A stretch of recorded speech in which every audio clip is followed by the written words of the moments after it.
Ya admití el Departamento de Educación que tiene delay na construcción de cuantos edificios para na senior high school. Cuantos también según del mga escuela, ella falta ya el número de mga classrooms na escuela para na senior high. Por eso cuantos del senior high school, ya ocupa na cuantos mga classroom que daan ya ocupa el mga estudyante del otro grade level. Pero asegun con el senior high school coordinator del DepEd Mildred Dayaw, preparaw el mga designaw eskwela na implementasyon del senior high school. Tiene según preparaw plano y alternatibo solusyon mga eskwela en tal caso enfrenta problema. Chine mga schools, delay pa yung mga buildings kasi siyempre chine man sa mga man-made reasons, yata man natural. Pero so far chine sa mga plan B ang mga principals like if no paste building, chine sila rooms ya prepare para ko ng senior high school.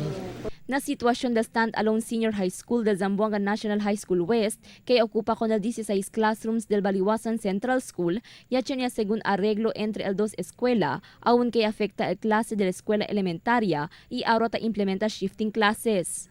El Zamboanga National High School West Senior High School, ta segunda lang según Don Pablo Lorenzo Memorial High School, quien tiene el de bien grande población de estudiantes senior high school, con más de 558 estudiantes.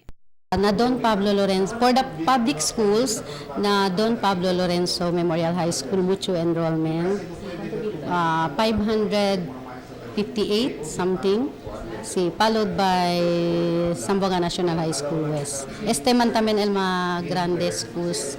Según Condayaw, actualmente tiene 11,092 mga estudyante na senior high school ella man enroll este año. Cuantos di iray entra na mga de publiko eskwela, mientras el otro yaman enroll na mga de privado eskwela y mga kolehiyo y universidad ofrece con el programa.